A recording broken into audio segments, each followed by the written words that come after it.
right, so I guess we're going formal. Can we edit that already? No? Yay. Already first word. So some of you know, some of you don't know. I'm John Breed, so hello world. You guys are now my world for the next whatever. So super interesting. Some of you already know this whole fact, so I'm pushing on people that don't know me really well. Like, what's the significance of that? No, I know what you already know. You already know it. Courtney already knows. Know how I wrote that out. It's code. Yeah, it's like the very first if you ever start to learn to be a coder. Did you say that? I just blew you off. Oh, I just was quiet. I blew you off. Sorry. Front row. I don't trust you guys. You're too close to me. I'm just kidding. Sorry, I didn't catch that. Yeah, it's code. It's the first piece of code you ever learn how to do. It's the first program, particularly in an Objective-C language, which is sort of the base language these days, is Hello World. So I always think that's funny, and it never really gets the same laugh that I hope it gets. All right, so hey, I'm John Breed. I'm happy to be here with you. I've met a lot of you, but not everybody. So sort of backstory on me is, we'll go super quick on that, because I don't want to waste your time, and I know we started a little bit late. The teaching at the, really, I have the claim to fame of being the very first person to teach a Jim Moran school to college class, only because my class started at 8 a.m., so I just crushed it, and I won, and I take that as a to-do, and it got written up in a newspaper, so facts. All right, so three-time entrepreneur of like legit companies, not the like side hustle stuff I've done in the past. Two of those I sold out. One I sold out to a publicly traded firm on the NASDAQ back in 2011. Another I sold to a regional retailer back in 2003. And one was just a terrible idea in 2010, and I lost a bunch of money in that one. So, which had nothing to do with the other two. So there's some lessons in that. I teach in the Jim Moran College of Entrepreneurship. I actually was initially in the College of Business and taught management information systems. So I kind of lean a little techier, business techier, if you will. And then came over full-time out of the College of Business and started teaching entrepreneurship. Depending on the month, it depends on which tech company I'm working with outside of the classroom. Right now I work for a pre-IPO firm out of Palo Alto called Tanium.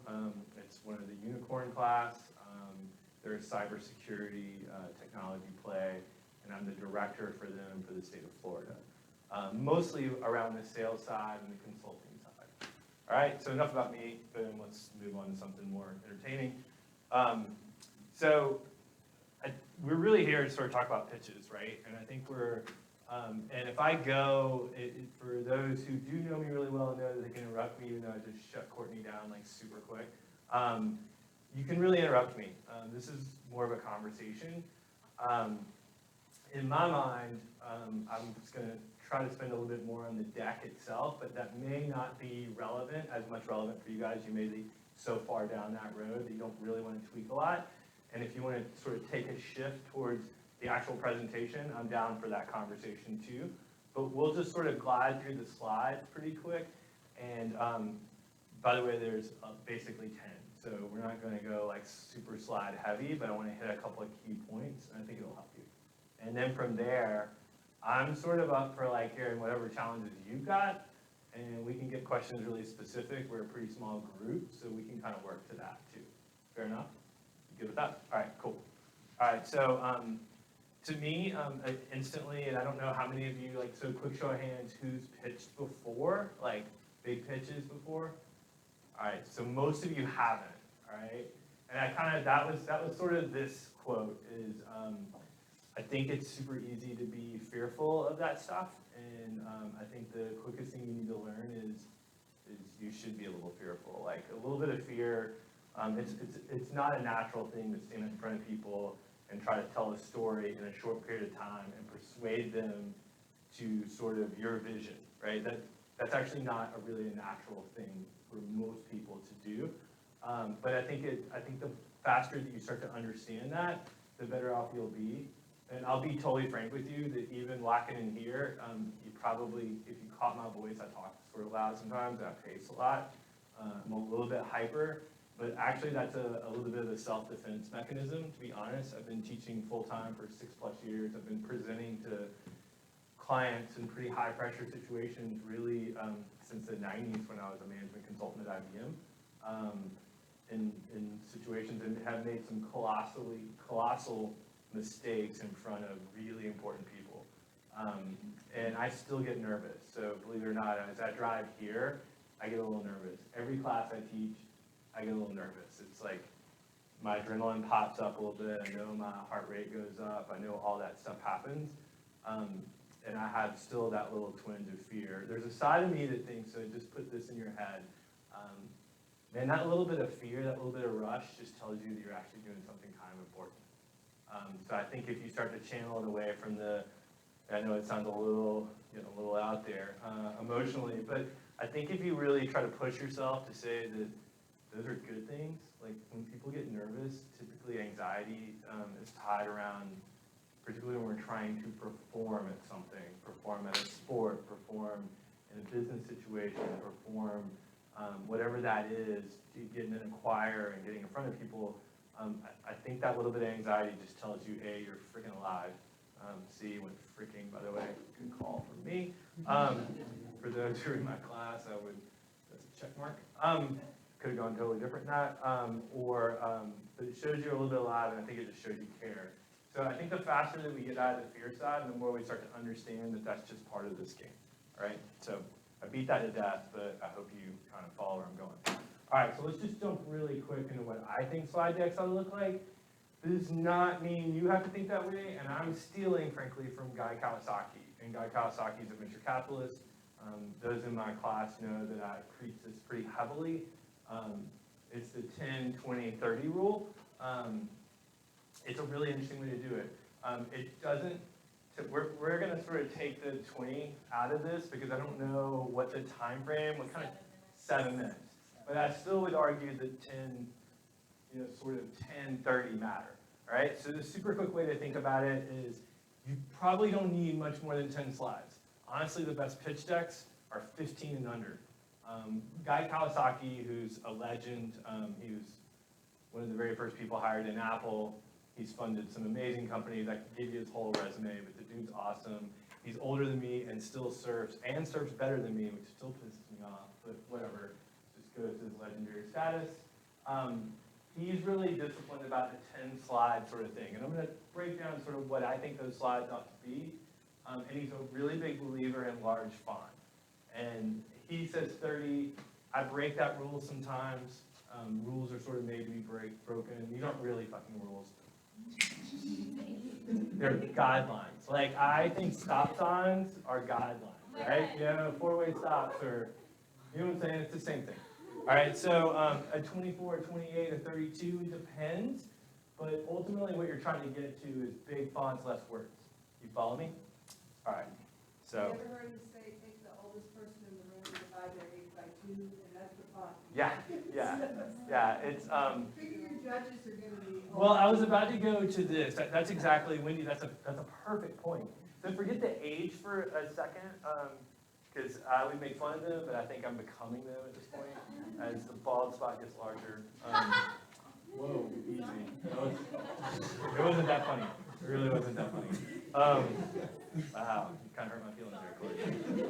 I'm not voting for sun grown. I don't get a vote, but I'm against it. All right, so I think the point is this. You're still trying to make a connection, right? So regardless, when we're talking about that presentation, I don't care how good the product is, I don't care how great your slide deck is, there's still a lot of this, right? And there's still a lot sold on that first 30 seconds, that last 30 seconds of how they feel about you. So I think to some degree that font piece is big font, worry about the judges, and the judges aren't just the age. You know, heck, man, like, see how good I'm doing my language. They've listened to a lot, and it's hard. It's really consistently hard to listen. I've said on the judging side, I've said in situations where we're awarding clients and other businesses big money, and you think that you're gonna pay attention, but you don't. Like, it's like you could walk into my class, which is gonna be a stellar class if you haven't taken any of my classes, and it's incredibly entertaining, and there's all this great value, but you're still not always gonna pay attention. You guys could laugh at that, like, I don't know if they're that good, I'm just saying. The point is, people really have a hard time focusing.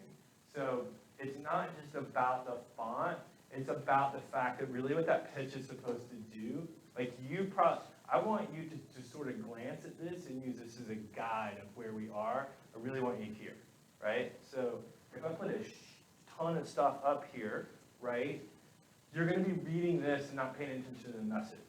So that's part of it. Part of it's the age, Wendy, I agree. Part of it's the attention span of someone who's listening, having to listen to a lot of people, even in a high pressure situation where there's consequences and they worry about the consequences for you because that's what the judges think, believe it or not. You also just want them back on you. Fair enough? Does that make sense to you? This works, by the way, so let's go off of InNOLEvation Challenge for those who maybe aren't gonna major in entrepreneurship, shame on you. Aren't necessarily super focused on business, traditional business. Say you're looking in the entertainment business, you're not thinking corporate America, you're thinking something different, you're going nonprofit.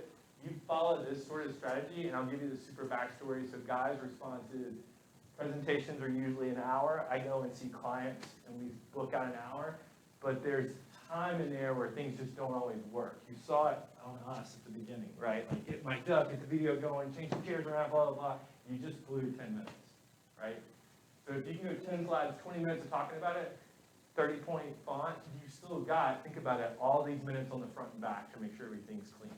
So that'll work in any setting, like any professional setting, all right? Cool. Questions? You guys good? We doing good? All right. All right, so this is like super simple. So if we go back to like, what do those 10 slides look like? Say in the case of what you're working on, maybe sub 15. I'll accept sub 15. If LinkedIn can get their funding at 15 slides, you can probably do it too. Here's kind of what I think, what those slides ought to contain. Now I'm kind of picking an order. I actually initially had them in 1, 2, 3, 4, 5. And then I took away all of that, and I was like, I'm going to go back to bullets, because I think you can play around with this a little bit in terms of where you want those slides to go. But typically what I like, and you'll see it if you start to really study other people's pitch, is tell me the problem. What is the problem? What are we trying to do? Like right off the bat, what is it we want to do? Tell me the market size of that. So if it's, if we're trying to do, let's just solve some sort of problem. We were doing an app around, how to manage, I won't pick on you. Let's just go with something I make up. How to manage friction in a retail store to make it easier to shop and get people out. You would go, all right, so the problem is we want people to get in and out of stores faster and spend more money, right? Make it easier for them to spend money. All right, so what's the market size of that? Well, it's freaking huge, because think of all the retail that goes on. How often people, don't want to stand in line and then leave, right? So we could do that. In other words, why should I care? Think about that when you're pitching to someone. It's like, okay, what's the problem you're trying to solve? Awesome. Why the hell should I care, right? In your case, the problem is you've got this great product that's healthy for people, that brings joy to their life, but also helps them relax, right? That's the big problem. You could define that market by just purely food, or you could get really sassy about it and define it by stress, right? Like the number of anxieties in America, right? And if you could use that product in a way to sort of pull people out of that thing, you could start to suggest that market size is a lot bigger. I.e., problem, why should I care? Why should your audience care, right? And then I think you go to your solution, right? Sometimes I put solution, sometimes I put the solution. I think you have to be really, really careful if it's just the solution. And I'm going to tell you about that. We'll kind of hit that a little harder on competition. But your proposed solution, I think, is a way to think about that, right? And then sort of that business model. So I'm going to deviate like for 2 seconds about business models, and this is going to screw everything up, and Wendy's going to get really mad about this, all right? So not for the pitch purposes of InNOLEvation Challenge, but let's just suggest these things go on for you. I think we really overly complicate business models a lot. And I'm a guy that like, this is sort of my life, and I get paid to sort of talk about them. But I find that I get into controversial arguments with people who want to break down this type of model and that model, and what's the revenue model versus this model. And I'm like, oh my God. The easiest way to remember that is, for those who've had me, is to me, I think about, I used to do a quarter, but I don't carry change anymore. Two-sided coin. It's a two-sided coin. One is value creation, value capture. Super simple way to think about your business model. What value do I create for someone? The market I'm trying to serve, my solution has to build some sort of value, right? Then how do I monetize that value?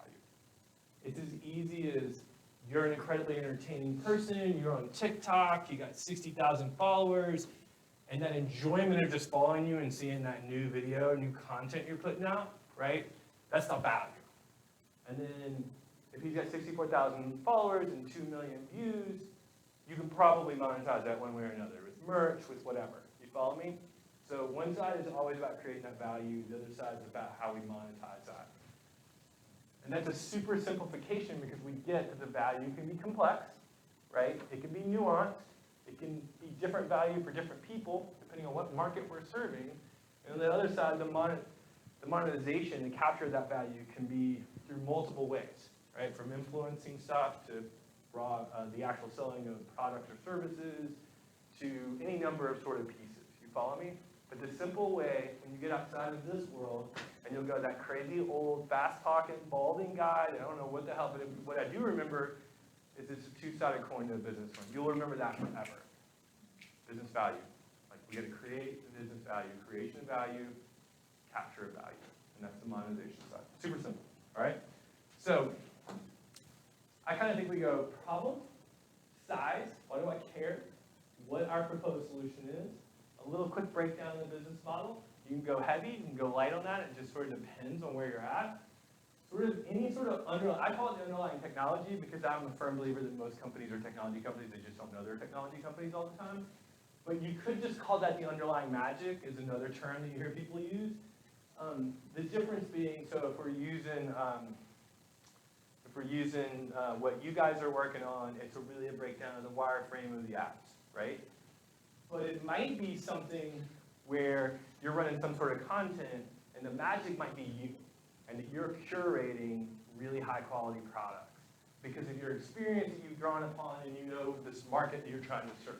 So it may not always be the technology, although I still tend to believe that we're using some level of technology to probably curate, right? Whether it's YouTube, or we're doing it on Medium, and you're writing it out, or you're using some sort of social media. You follow what I'm saying? So to me, problem, market says, solution, that business model, sort of the underlying sort of what's the infrastructure that's going to make this thing go, competition, and then sort of, to me, you can throw this in a little bit, you could combine this. This is sort of projections and milestones. Where are you going? This is really crucial in the innovation challenge in my mind. It's being able to say what you've done, and then where you're going to go. And honestly, I think you ought to land, so I won't give you my super belief. I'd land towards even potentially, my very last slide talks a little bit about this is what I'm going to do if I win. Right? These are the deliverables. These are the business outcomes our company's going to do with a win. You follow me? I think they also like to see what you changed in the process of learning, Yeah. right? Like the pivots or changes. Am I supposed to throw the thing to you? Sorry. No. Yeah, but I want to say one other quick thing too, because I can't keep my mouth shut. All right, so we're going to throw. We're just going to pass, because we're nice. Yeah, I'm sorry to keep you're interrupting. on it. No, you're on it. But one thing I know, again, back to the age of the judge, and I can say that because they're all younger than I am, but they're older than you are, is if you do have a lot of technology or even any graphics you can use, any videos even, or whatever, because whatever you can do to plainly make them understand. Yeah, and I'm heading in that direction. Okay, You're sorry. above. Ooh, low. Good hands, though. Look at that. Not that old. So, underlying technology, I'm going to skip competition for just a second, because I want to come back to it really quick. Projections, milestones, timeline. You could potentially, that could be one slide. That really could be. You could sort of lay out, a really simple timeline that shows this is when we conceived the idea, this was when we validated the market, this is when we came out with a prototype, boom, now we're here. Our next step is our first customer, our You could throw that into one sort of timeline pretty easily. Team, I'm still a big proponent that people, and you'll see it on some additional slides, take a picture, put a picture, name, title, just show the team, man, and humanize the people. And again, we don't want them reading this as much as listening to us. We want them to sort of make reference. Quick summary is, I'll give you one more kind of quick thought about this. I always feel like there's a classic way to think about presentations. This is a little more old school corporate, but it'll resonate with you, I think. My first big gig in a management consulting firm where you would stand in front of like really high-end executives like Home Depot, and I got to consult at PepsiCo and the CEO of Hershey Chocolate in the Pentagon one time. This mentor used to explain to me, tell me what you're going to tell me, then tell me, and then tell me what you told me. And it's like, I laughed too. The first time I was like, what is he talking about? And it makes zero sense to me. I'm like, this is ridiculous. But then I realized that it's like, tell me, explain it, and tell me what you just told me. Summarize it up. That's really what he was saying. And if you learn that in thirds, it helps a lot. All right. So I'm going to circle back to competition. I'm going to probably hurt someone's feelings in here, and it's just rude. We're in the tree of trust, all right? Except whoever watches this. You're in the tree of trust. All right, so the tree of trust is this. If I hurt your feelings, it's coming from a good place. Be very, very careful, i.e., I would argue don't ever do it. Don't ever say you don't have a competitor. Just, if you think you don't have a competitor, you're not thinking enough about your potential substitutes, right? And you're like, so JB, what are you talking about with substitutes? I should have put a slide in for this, and maybe I'll add it when I send it to you, as a slide on Porter's 5 forces. If you've never heard that before, I'm going to throw a slide in for this so you can get to it. Porter's 5 forces is a model to think about the market that you work in. It's a really simple thought process around, it tries to tell you how the rivalry of a particular market, but one of the pieces in there is substitution. So I would make a really simple thing that if we were like, if we were going to pick on and look at the grocery industry, right, this is the easiest one I can think about, is we might say there's a fair amount of competition in groceries, right? Like we could name Publix, we might go Whole Foods, we could go Trader Joe's, we could do fairly robust competitive piece. What else is out there is substitutes. So what might be a substitute for a grocery store? Think about it for a second. Man, I love you. Oh my gosh. Yeah, I always have to fight for that one. A convenience store. You might go Walgreens. I mean, you guys have walked in Walgreens. They've really turned that brand around. I'm outside of my little zone, I think. Walgreens is it's practically a mini grocery store. The easy one is, what if we don't want to go to a grocery store? Farmer's market. Shocker, that's where you guys sell. I was going to go like restaurants, like super quick as restaurants, right? All substitutes, even though we might think we're in the grocery business, right? So my point is, I'm kind of going long-winded on this. When you go, I have no competitor, you probably got some sort of at least indirect competitor, somehow, some way. Instagram, you could have gone, hey, they revolutionized pictures, but the reality was there was other ways that we had digital pictures that we sent via email. You might even say email was a competitor at that point. You understand what I'm saying? Be really careful, because really savvy entrepreneurs, investors, and business folks are going to go, they're going to immediately go, I can think of 2 or 3 things I would do other than that. So just be very wary of that. But I do think naming your competitors is never a bad thing. Like the primary ones that you think about. Yes, sir?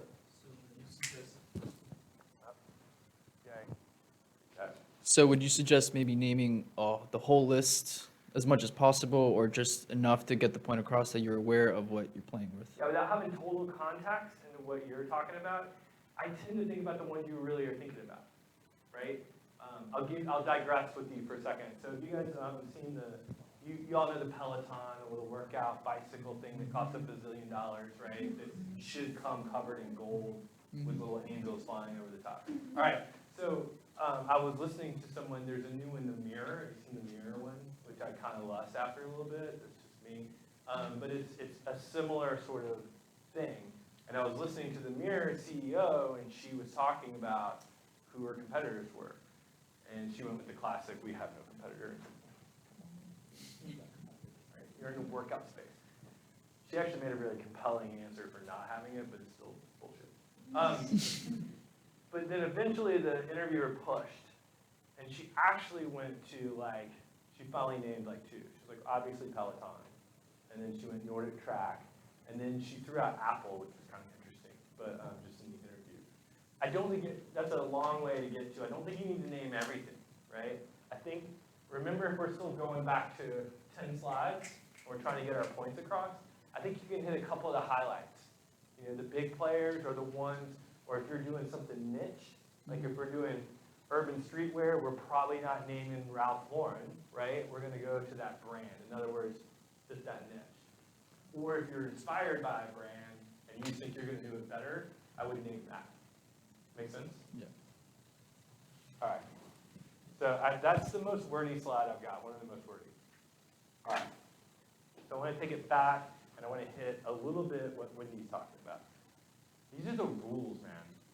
These are, try super hard. I'm saying all this stuff like it's really easy, by the way. I'm saying it fast, and I'm acting like it's super easy. It's actually so not easy.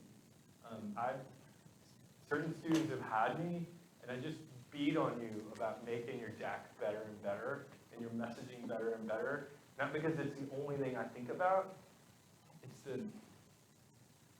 better you get at telling your story, the more refined the message gets, the smoother it is.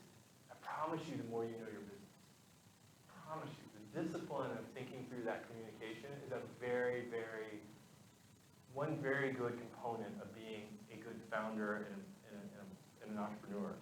Is if you can't explain it really quick, you don't fucking know it.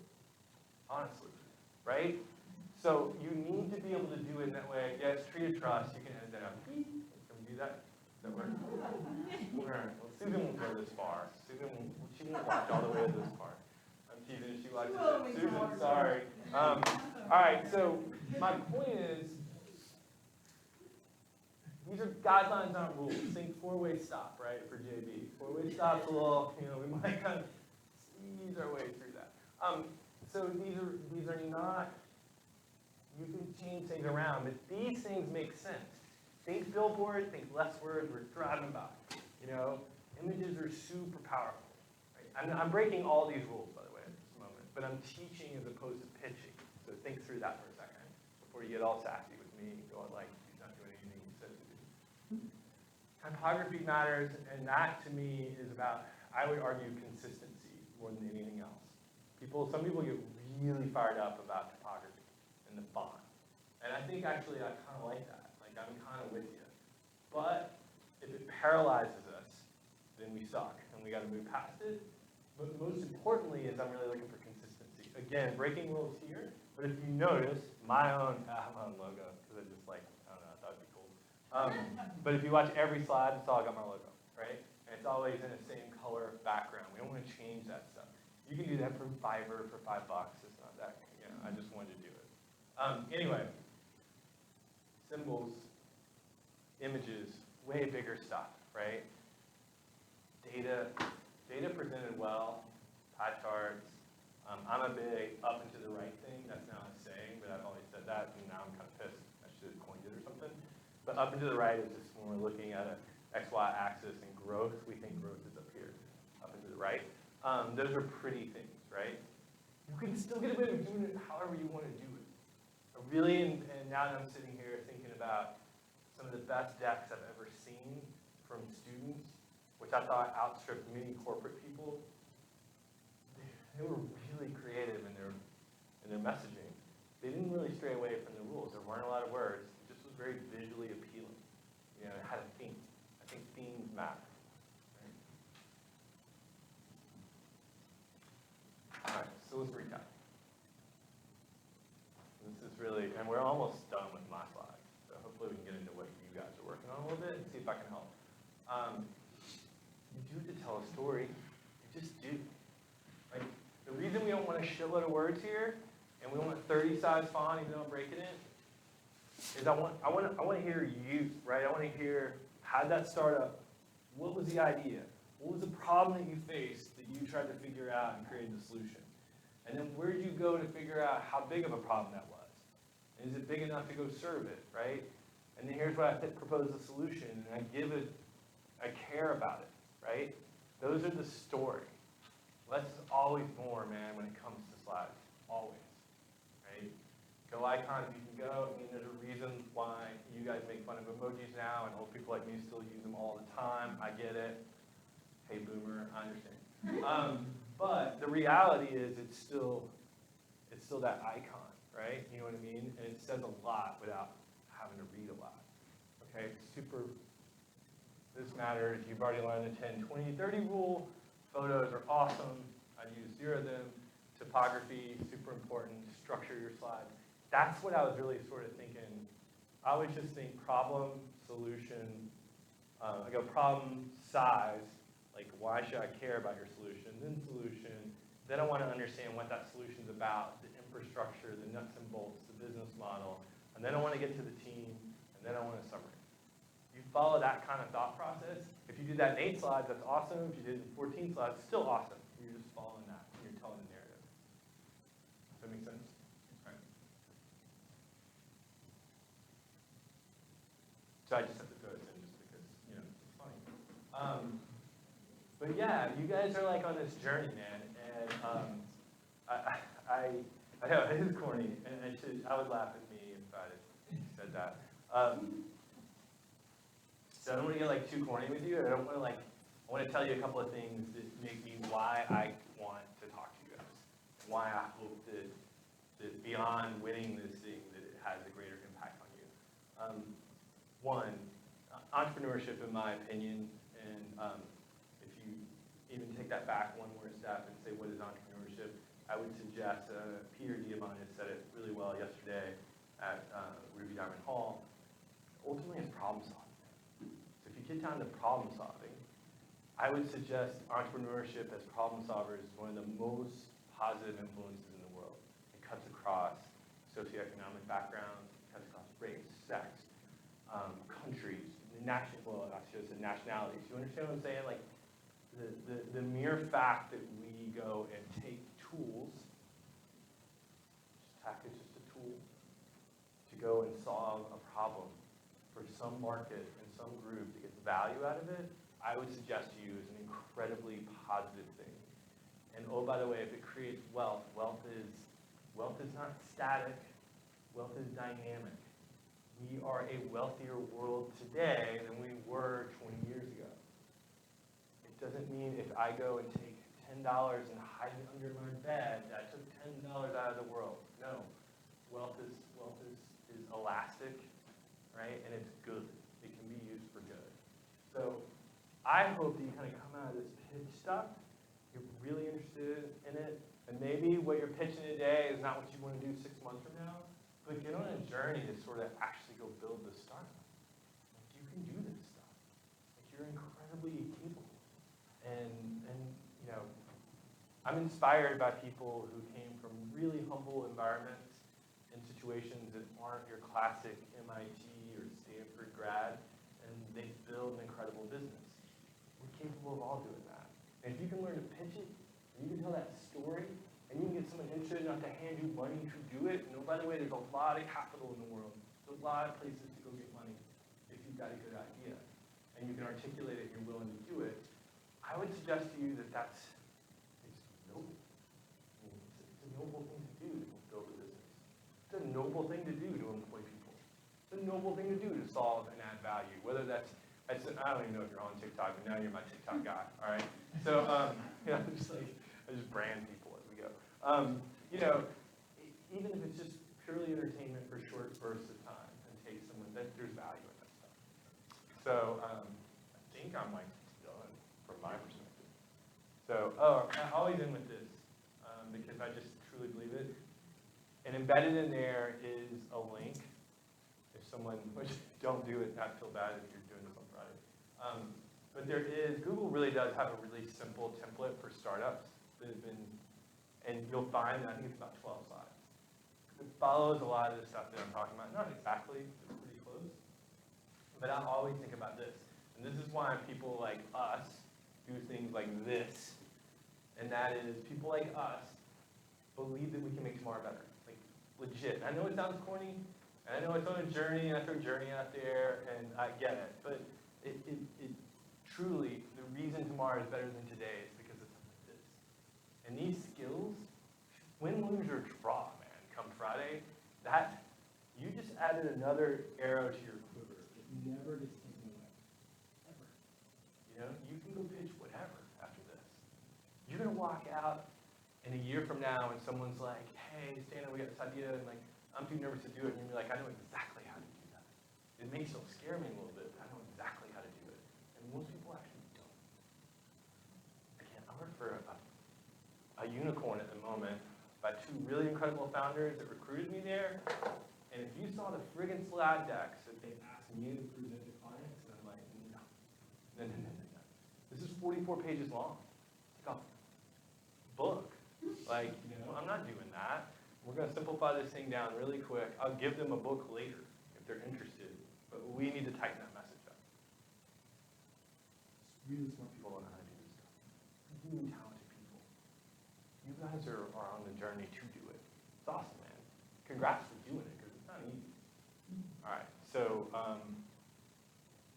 that's kind of all I had, man. I mean, I'm up for now just sort of what do you guys got? And I don't know what time frame I had, so I like blackout. I have no idea what time it is. We'll be here all night if you want to. So, well, let me pause. Yeah, so let's go questions for a second. Ooh, where's the... When it comes to colors or themes that you're doing on your pitch deck, are there any colors that you should stray away from? Any Ooh. themes that you should stray away from? All right, so I'll give you like this one very quick answer, and then I'm going to give you something that's got more depth to it, all right? So if you listen to Guy Kawasaki, he's the 10, 20, 30 guy, super successful. He says everything really, which I'm breaking all those rules, his background should almost always be black, text should always be white. And he goes, because it feels formal, and it feels important, like, and people can see it, right? I think that's like sort of those guidelines, the rolling through the four-way stop sort of thing. You follow me? So that's the quick answer is play around sometimes with really dark background of white text, right? It just, that vision really, can be really good. Secondarily, and I'll have to find it and send it to you guys, there's an Adobe site, Adobe, the Creative Suite site. Adobe has, maybe someone's going to know this, they have a particular site that will tell you complementary colors. Have you guys ever seen that by Pantone color? Excuse me, Pantone color being like the real color for how we lay it down in ink on presses. Holy cow. When we're done with this, let me see if I can look it up fast enough. And if I can't find it, I've got it somewhere bookmarked in one of my folders around something. But it's a really, I think you could do Adobe color match, and they basically will let you put in a color, and it'll instantly tell you a bunch of complementary colors, like scientifically based on whatever Adobe comes up with. So a really interesting way to think about those kind of things. But I think, and the other way, if you really want to know, is here's the JB's cheat method. So the cheat method is this. Whatever brand you think you're sort of emulating, or you're interested in, or you like to think that you're part of it, go to their website. And let's look at their color structure, and look at how they do their fonts, and maybe just be influenced by it. I'm not calling stealing, you know, just influenced by that. Does that help? All right. Who else? I'm a bad thrower. Oh, I got you. Okay. Look at that. On film. Well, why do you introduce teams last instead of introducing yourself first? I think you could do that. I think you do that at first too. I think that's comfortable as well. I tend to think of that slide could land in that summary slide though, where you could introduce, hey, I'm John Breed and I'm pitching awesome surfboards or whatever, right? And then end with, this is my team, blah, blah, blah. But to be honest, you could do it that way. I don't, that gets back to there's like not super hard and fast rules. I'm always a little scared when someone says it always has to be this way, because that's crap. It doesn't always have to be that way. Good question. Don't get locked into it. It feels better to do it Yep. that way. And the narrative of, are you two on the same team? You know, and you're pitching and you're like, you know, I'm Bob and I'm Ron, and then bam, and you roll in, the picture's there, and then you hit the thing. I'm cool with that. You know, make sense? I have one more question. Oh, sure. Well, What about- it's all over the box. What are your thoughts on having prototypes? Well, so you want to give me my sassy answer first? I'll go sassy answer first. It depends. And it depends on what kind of product we're talking about, how big's the market we're trying to serve, and who all's on your team, right? So, and I'll give you some for instance, and maybe then I'll push you a little bit on what you're thinking. I think if you're in a situation where you've got ideas and you've validated a lot of things and you're already understanding the market, but maybe you don't have the technical skills to go build it yet, I think prototyping makes a lot of sense. Wireframing out, there's a lot of tools out there that allow us to prototype up, low code, no code sort of things, and then be able to turn that over to someone when you join that team. I think prototyping makes a lot of sense. I also think that if you can do it cheaply and fast, like kind of cheap and dirty, you know, and get it in front of potential users, then prototyping makes a lot of sense. Where I get nervous with prototyping, which goes counter to everything you're going to read, or most things you're going to read, is I think people get really lost in that prototype piece sometimes. And if we go back to really that lean startup, what they're really trying to say around this prototyping and testing is fast. It's about speed. Does that make sense? Yep. Are you all seeing your design project? Yes, ma'am. Engineering, so you probably have to do it, but. Yes, ma'am. Yeah. Oh, are they required curriculum-wise? Is that how that works? in their Suggested. design, in engineering college, yeah. Yeah, we so, do all of our so prototyping you is got a lot done. of, there's rules, right? Like in the college of entrepreneurship, we make people do business plans. I usually work with most of our startup groups, and I never require a business plan. I'm not saying I'm right, I'm not saying they're right. I think it sort of depends. I think there's value in it, but I've never written a business plan. So, the same would apply to prototyping. If that's part of the curriculum and they're really driving to you, it makes sense. I think if we're doing something that's, I guess I immediately go to the B2C world as opposed to really thinking heavily engineered. I mean, obviously, if we're working in autonomous vehicles or something like that, we're gonna need prototypes and we're gonna require a lot of A/B testing and all those kind of things. Does that make sense? What are you guys working on? Working on a tactile controller for film production, just basically revolutionizes the way that we teach film. So we would have, our prototype would be a physical controller that we 3D printed. And so tactile, meaning Buttons. they give you feedback and stuff like that? It's a physical controller for a virtual space. So instead of having to like. Ah, you can okay. actually, like, Yeah, yeah. Well, I think for building something, I think tech stuff is just great for prototypes, really, or betas. I mean, you could push it to market and call it beta, and you're always in sort of that piece. And I guess technically, you could potentially call that a prototype in a way. I get nervous when people go really heavy prototypes, 'cause I feel like they just never get to market. Spend way too much time on a prototype. It's cliche, but I want that MVP out fast. Mhm. You know, does that make sense? Yeah. And again, these are guidelines, not rules. Yes, sir. So I know you stressed images, and and my question is like, you think it's a good idea to kind of do your pitch deck in a storyboard form, as in like just having it displayed as a storyboard, but telling your story behind it? So, because I know you, and I'm gonna answer it, and I'm gonna try to answer it in a way that everybody knows what I'm talking about. Is that cool? Yeah. Because yours is a little specific. So, storyboards are a lot like, if you guys are doing that wireframing up something, I think storyboards is being sort of the predecessor to the wireframe. And if raise your hand if you don't know what I'm talking about really quick. Let me just make sure I'm not beating people to death. All right, so, I don't have it, so I'm gonna try to stay on film here. So, the easiest way to work through sometimes a solution, particularly if it's a tech solution, or it's a web interface, you're gonna interact with people, is think about, you know, those old, like back in elementary school, the sheet of paper that then they throw it over there, the next sheet of paper would be really big. That's how storyboarding, and it's actually how wireframing started back in the day. And imagine that you just want to follow that customer journey.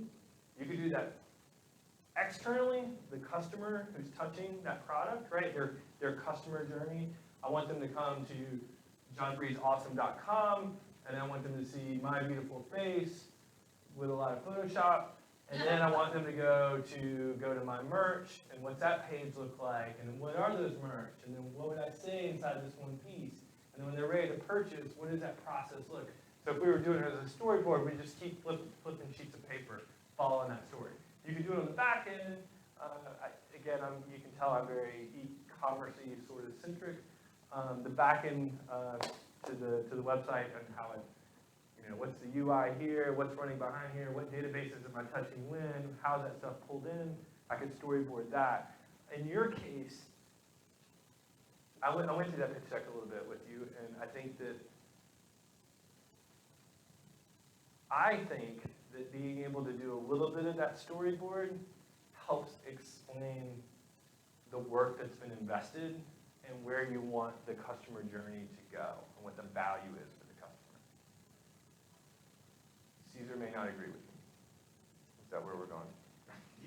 All right, and that's okay. Like, Caesar's really good. I'm not saying I'm always right. I mean, I'm like 98%, you know. But sorry. I think it depends, right? It depends a lot. I like, if you can do it really quickly, image-wise, boom, boom, boom, and almost do sort of the customer journey, and do it in a way that someone can follow it really quick, and maybe that's like one word, landing page, to blah, blah, blah, to blah, blah, blah, and make it 1 to 2 words. I think that's a compelling story. I think being able to tell that customer journey can be a very, very compelling approach. I don't think everyone has to go that way. Does that help? And in the end, you know what I just did. Like, so I do this a lot to people, and it frustrates startups. But you still got to make that decision. Win, lose, or draw. Eventually, you got to. That's why it's guidelines, not rules. Like, if we just tell you the rules, dude, then everyone's stuff looks the same. Like, you could take liberties with it. I think if I felt really strong about it, I would tell you that I'm constantly down to succinct, image, flow, but a flow with arrows, I don't know. You know what I mean? That could be pretty powerful. That does not help you at all. I feel bad. No, you get a comment back. We'll give you the box of talk. I mean, it makes sense. Like, when I say storyboard, I don't mean like the wireframe that I had with the prototype. You want to go back to the customer side more? Yeah, as in like the customer actually going in the store, like just showing the images that I had, like those 3, like how it works. It would be kind of how the experience is now, and then how we want to show the experience, like kind of making it that way, if that makes sense. Yeah, all right, so the more you talk about it, the more my brain changes a little bit, and so here's the answer to that. It's not the answer to the prototype, it's probably the answer to this. Man, what is that, what is the group you're pitching to gonna want to hear? You know what I mean? Mm-hmm. It's like, I have all these terrible references, bad metaphors. So I think if you feel like those judges, that you can tell that customer journey, that narrative that way, I think I'd be tempted to do it. I would not do a wireframe that way, for sure. I think you just lose people. Like, you guys probably are gonna have a struggle without me knowing who the judges are, 'cause I have no idea, and I try to avoid volunteering for that stuff on today. Because I just do a lot of stuff, but it's hard and a really technical thing to get it to everyone has to understand. So your narrative has to be super strong, and you gotta have a tendency to wanna pull back. Other stuff might be that everyone gets it. Everyone can get it really quick, what we're after, and then it becomes really graphically inspiring, and the story behind it, and proof of concepts are there, right? I feel like you probably would go storyboard. I would be inclined to want to do that because I think it's super easy in your product to get lost in what are we trying to do. Exactly. Does that make sense? Yeah, that makes perfect sense. And I think I'd be willing, regardless of, still your business, dude. Like, you get to make that decision no matter what faculty say. It's like a resume, dude. Has anyone ever, you've all done resumes, right? And if you take a resume to 15 different professors, good people, smart people who care enough to sit down and read your resume, I promise you, every one of them will have something they want you to adjust. And likely something that a previous person told you to change the other way. So to some degree, you gotta sort of filter some of that stuff out and just go and do, you know, what you're capable. And in pitches, man, I'll take you back to Tanium really quick. 44 slides, man. That's our first call slide deck is 44 slides long. My first call to explain a piece of complex technology is 44 slides long. Oh my God. No. I gotta tell a story. Why the hell should they be listening to me about this technology? Why do they even care? So you have to know that audience, and then I just know I'm throwing the whole thing out and making my own stuff. I say that to just like know your audience and then know what you've got to do. You've talked to enough people about your idea. You know where people have resistance and they ask questions, right? I pitch it that way. And then if you lose, then you lose doing it the way you think, right? I don't know. That always gives me a little bit of, that may be the hubris of me. But I'm sorry. Take that as a grain of salt. What are y'all working on? Yeah. The product we're pitching on Friday is a bit simple, it's not. It's really loud. We don't need to Yeah. talk, but I still like throwing it. So. Yeah, that was a good catch. So we make a 12-ounce caffeinated smoothie, comes in a glass bottle. What is our underlying tech magic? Is it our recipe and how delicious it is? Is it the fact that it's caffeinated? Or is that just our solution? What makes it good, right? Tell me. What makes it good is that it's caffeinated and quick, and I can grab it in the go in the morning. Okay. But So you're that not is, worried about, so I think the magic there, so if we go back, let's grab that slide, just Yeah. we're keeping some context here, right? Not doing this well, there we go. Just to make sure everybody's staying on the same page. So I'm talking here, right? I call it the Yeah. underlying technology. In your case, it might be, and it depends, like how often you guys have already pitched this and sort of the feedback you might get from a professor. Did they go, how are you even gonna do it? Like, what's the process to do it, okay. right?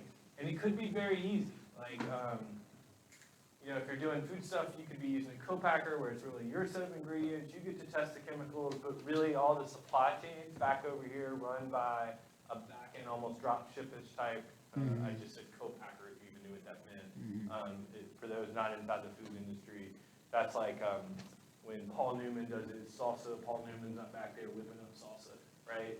It's a recipe, it's a brand, and then companies go do all that. They follow the recipe, they put it in a little glass, they do the shipping, it goes to public. You follow me? That's a co-packer. They basically, like the original drop ship business for food.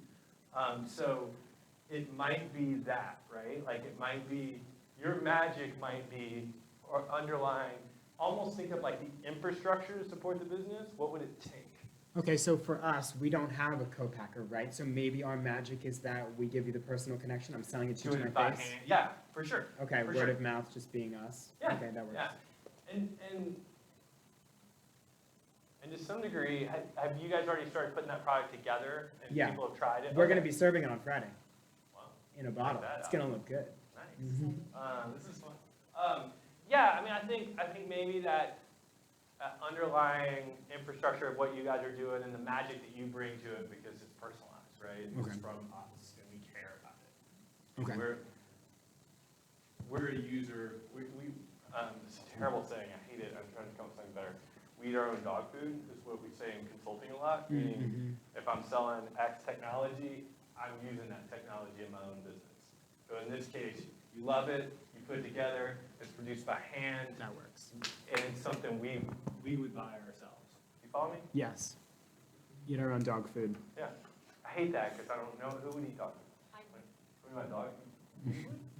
Yeah, but it's not my dog's dog food. Weird. No, I wouldn't. It's my dog. Yeah. I've had it forever. Am I helping you with these guys? Is this help you at all? Okay. Any other kind of things? Like, we can go off topic too. I mean, I'm happy to go down a rabbit hole and all kinds of stuff. Yes. Yeah. Thank you.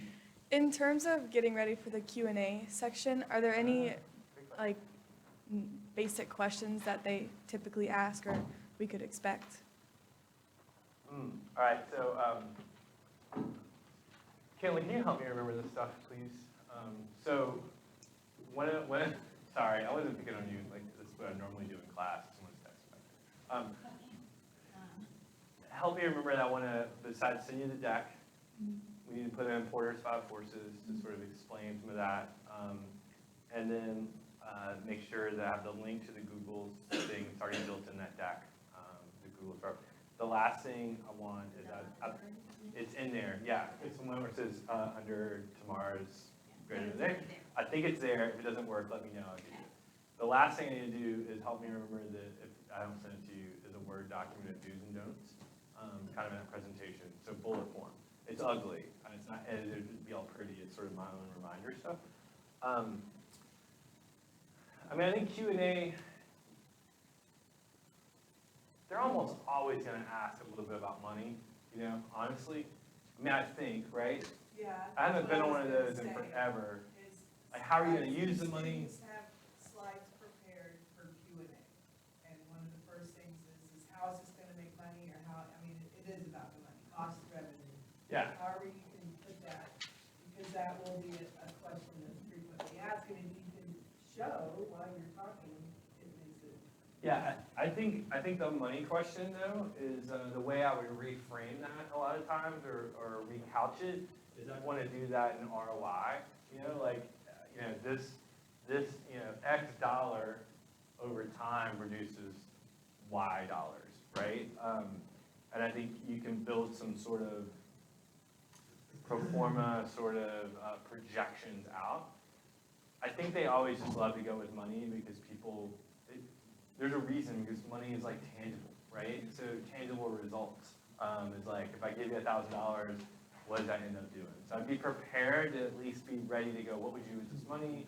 Or what do you think your revenue projections might look like in 24 months? You know, those kind of things I think you should be prepared to do.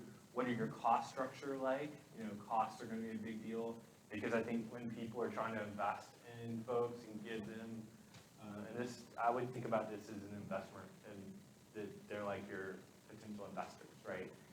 That's a really easy way to think about it. I think I'm coming your way. I think I'd want to think about costs and be able to explain what I think the revenues look like, and have a really good handle on what your costs are today and what that cost might look like. The quickest way to derail someone is they go, oh, we're going to make $100,000 this year, it'll jump to $200,000, blah, blah, blah, blah, blah. And you go, whoa, whoa, whoa. So what's your cost today, and then how does it scale with that? And the costing catches people more than the profit and revenue stuff, in my opinion. Does that help? Yeah. What other kind of questions are going to pop around that? Depending on your product, if it's super technical or hard to understand, like it doesn't relate to those judges, I think you really have to be prepared to explain the market. Like if they don't, if it's, we can keep it real. If it's like 3 white dudes sitting up there and they're over the age of 50, and we're trying to solve a problem that is not a problem that they're used to, but they just happen to be the people that are, oh, by the way, willing to volunteer their time and be part of this thing, let's not hate on them. But if they don't have perspective of what you're trying to do, then you can expect in that Q&A a deeper question into, whoa, whoa, whoa, whoa. So explain to me again exactly what you're doing and who actually gets value from it. And no matter how they say it, like, I don't understand it. What they're really asking is, what does it do and how is it, who's it actually serving? Does that make sense? No matter what that question of confusion is, that's really what they're trying to get to in their head is, who's going to be the likely customer? What is that customer? I'll take it a step further. One of my companies was a stationery and design firm, and we had a straw person. It was a woman. That's primarily who bought stationery. And like we sort of knew what she looked like, you know, we sort of knew where she shopped. And I would almost feel like that, you know, so if you're selling to college students a specific type, I'd want to be able to tell them exactly what type it is. You know what I mean? Yeah. So I'd be prepared with money, and I'd be prepared that anything that feels like they're a little confused on your product, pivot to who would buy it and why it would add value to them. We couch it that way. Does that make any sense at all? Yes. Am I just blabbering? No. Okay. All right, we'll do this. Then we're going to my man. We'll do this slide. Oh, awesome. No throw, nice slide. Yeah, that's my only fear, projectiles. Really? That's your Yeah. only fear? Only fear, really. Wow, dude, I'll project some fears on you. We need to talk. I got a lot of fears. All right, go ahead. So my question is, would we have the opportunity to present like a brief, like before our pitch? My question, so like, if we have complicated things, we're not wasting time having those answered, or will it like, so is it any benefit to like give judges like materials to look over so that they can better understand it, or should it all be left up to the questioning?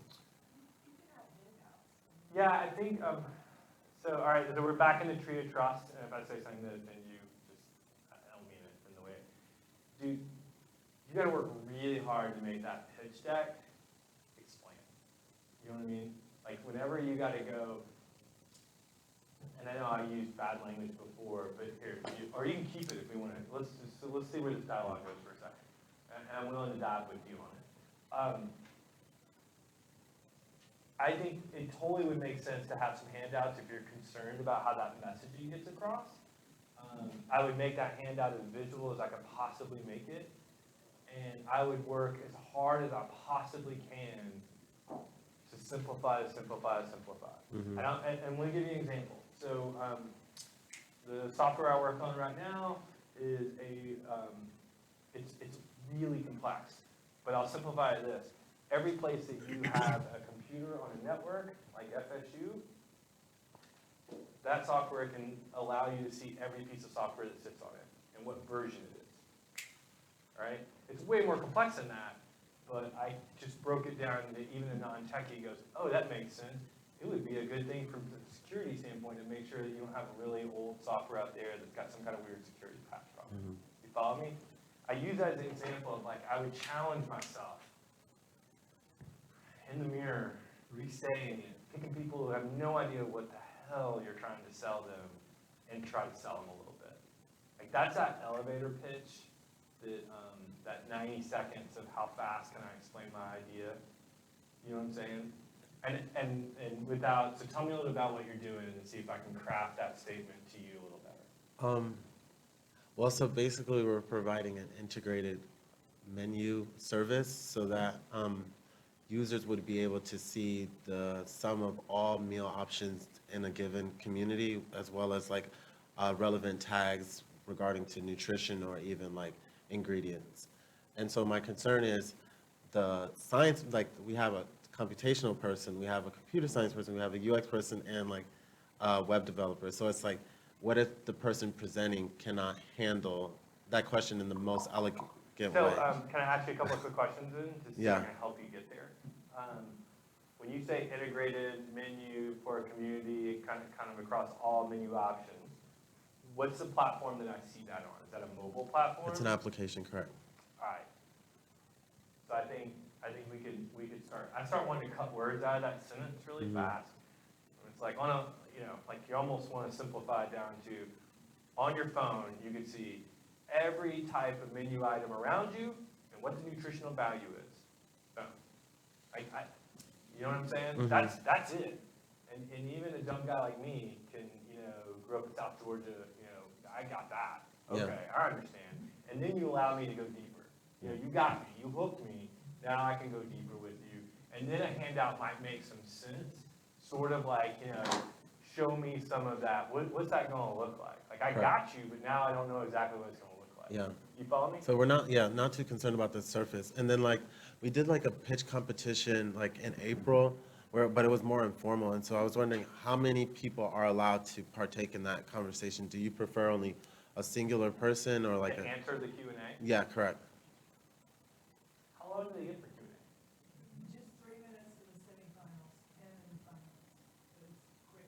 It's quick, man, that goes really fast. I would want, if it were me and I was on a team like that, and I got 4 or 5 people, I'd want a point person that's primarily answering questions, and then, I'd say word's the wrong way to say it, but there needs to be some sort of like kick, like, I don't know, and someone else, like, if it were me and I was on your team, I'm probably not the coder guy, I understand the big picture, and if we drive something technical, that technical person needs to come up. But in general, in a short instance like that, I think you're almost better kind of pointing a main contact, because you get into that like sort of awkwardness of who's gonna say what, you know what I mean? And I'd point the person who can handle those things on the fly fast. Yeah.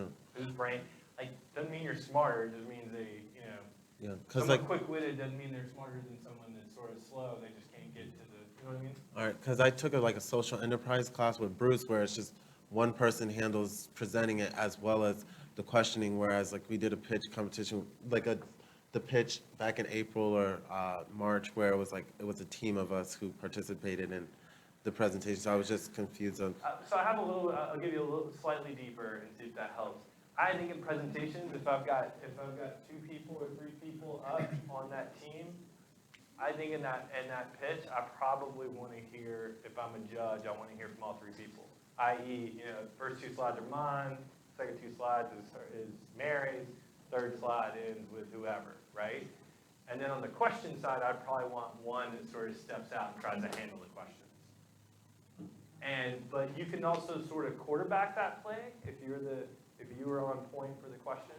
Like if it's, I might be the person that opens and I might be the person that closes, and there's some stuff in the middle, and then I might be the point person out on the question. I have to be able to quarterback that, like, wait, so Judy, help me understand that. I think what we're saying is X, and then allow Judy to sort of run with it. You follow me? That's how I would want to do it. But I'd want in that presentation everybody on a team to at least say something. Right. Thank you. You want to do the slide? Okay. All right. Piggybacking off that, so if we have a team of 5, but only 2 are actually presenting, Yeah. does that mean the other? How many minutes do you have? 7? You have 7. Does that mean 3 sit down and just the 2 stay up there? Or do you have all 5 up there even if only 2 are talking? Where are they pitching at? In the event space, in the building downtown, on the first floor. On the big screen, right? Most engineering teams do have a lot of people, and in the past, they've kind of split up like, Yeah, that's kind of what I was. everybody has stood up, but usually just 1 or 2 people talk. Yeah. Because if we have all 5 up 5 is there, really tough to do. but if they So have, when you have your slide, like with your pictures you're introducing, you can just sort of gesture to each person. Yeah, like we should do NBA stuff. Everybody stand up, right? Yeah. They can be there, like in the front or something, but they don't all. I think you're gonna have to make that call. I'm so used to where people are like a line of 3 and they just sort of, in the really good teams always have like the last person's the next one to speak, and they just sort of casually move over and they start talking, and then the line just sort of works their way through. In this case, I don't think you're bad to have them, if they stand there, and the problem is if they just stand there and do nothing, it's just really hard to do that and not look awkward. Do you go with the hands behind? Do you do this? I don't know. But yeah, exactly. You definitely, what you don't want them doing is this, right? I mean, so at the risk of that, I might be inclined to only have the 2 people who are going to speak, and I still might have in that team slide, and maybe that's at the front, but I'm going to make a sort of, without knowing anything about you, I'm going to make a push that I'd want that team to be on the back then if I had all 5, because I wouldn't want people to get confused and miss that message for that 10 seconds. We're like, well, where the hell's the rest of the people? Right? We only got 2. So I might be inclined to go 2 and just introduce yourselves verbally. I'm John Green, I'm working on blah, blah, blah. This is Jerry Smith, and he's blah, blah, blah. And we go into it at the end. By the way, this is our grader team, and pictures of each of them. That might be how I would do that. so you would avoid pictures and stuff like that in the beginning. The beginning would just be verbal, this is us. I think, just think about that. If you were sitting there, you've got to think heavily about the consumer, the investor on the other side. What are they thinking, right? And what they might be thinking is, why aren't, I'm going to get distracted by the 4 folks sort of milling, saying nothing, right? And then if I saw their picture on the front end, I'm like, where the hell are they? I'm like, in the crowd, I don't know. So I would just want to avoid any confusion. And I think the way you land that, that's why I'm being inclined to want to do it at the back end. Guidelines, not rules, but that's just my gut. I just know for if they were up there, it'd be easy to point those questions. If one of those people on there, especially for their team, if they have their computer science guy up there, they could easily point to him or her really fast. But if they're not, then those two people have to be able to Yeah. encompass every question, which would be fine. Where like other team Absolutely. members have just been sitting in the front and then when the Q&A time comes, they stand up. I mean, if that's the case, like where. That's not a terrible idea either. Yeah. Everybody has a particular expertise, you know what I mean, then you could know that that person would make Yep. that kind of question, right? Yeah, no, I think that, I mean, the reality is a lot of things goes, right? It's how comfortable you can pull it off. Just think about the awkwardness of it. That's all I try to think. I spend way too much time in other people's head of like, how does that land? And when you're in pitch time, that's really what you're trying to do. Does that make sense? Yeah, cool. Are we good? One more. About where we're gonna go next, or should we talk specifically about what we're gonna do with the money if we're gonna win? I think either or both. Either or both. Yeah, I Okay.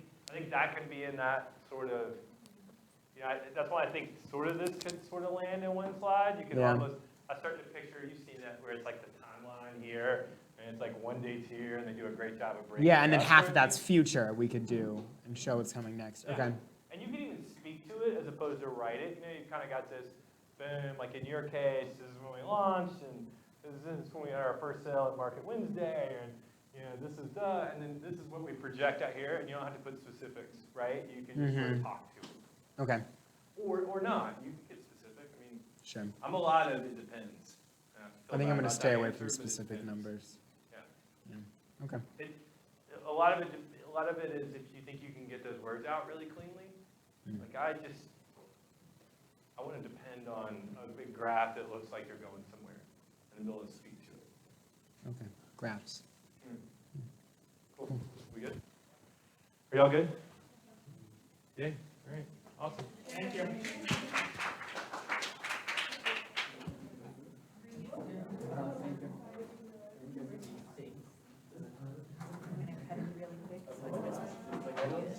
All right.